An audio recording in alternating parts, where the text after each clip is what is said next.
'Twas the Night Before Christmas by Clement C. Moore.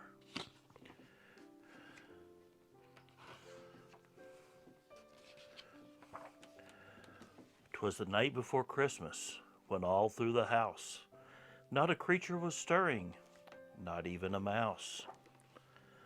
The stockings were hung by the chimney with care, in hope that St. Nicholas would soon be there.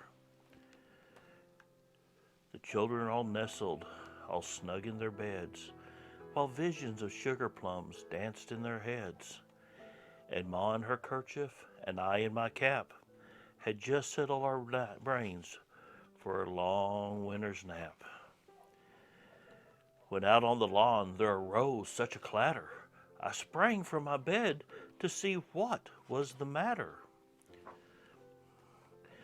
Away to the window I flew like a flash, threw open the shutters, threw up the sash.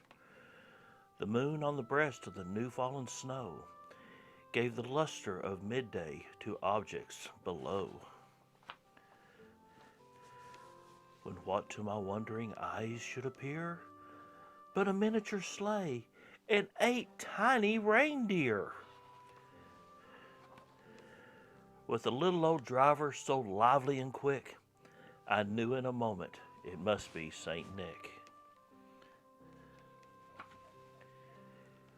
More rapid than eagles, his coursers they came, and he whistled and shouted and called them by name.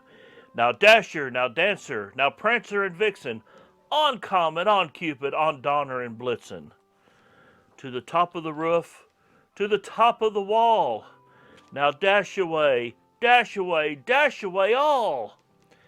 As dry leaves before a hurricane fly, when they meet with an obstacle and mount to the sky.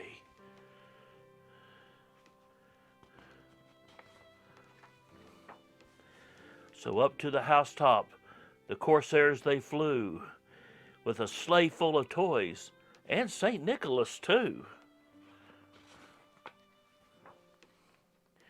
And then in a twinkling I heard on the roof the prancing and pawing of each little hoof.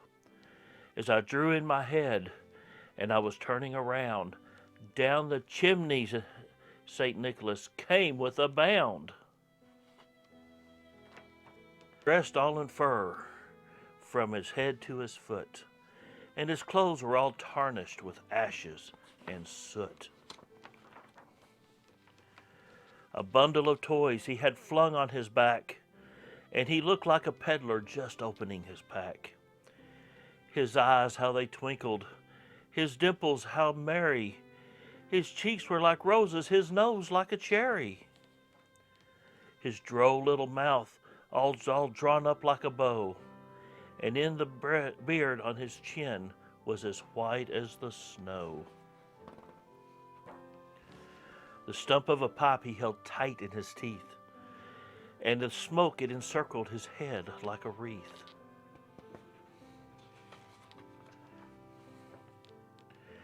He had a broad face and a round little belly that shook when he laughed like a bowl full of jelly. He was chubby and plump, a right jolly old elf, and I laughed when I saw him in spite of myself.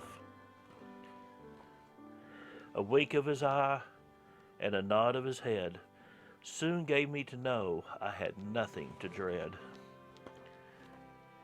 He spoke not a word, but went right to his work, and he filled all the stockings and turned with a jerk, and laying his finger up beside his nose, and a nod of his and giving a nod up the chimney he rose.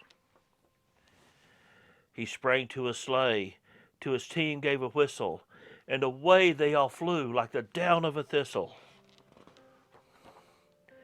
But I heard him exclaim, as he drove out of sight, "Merry Christmas to all, and to all a good night." From the family of Santa's Workshop to yours, we all wish you a very Merry Christmas and a joyous New Year. Thank you all.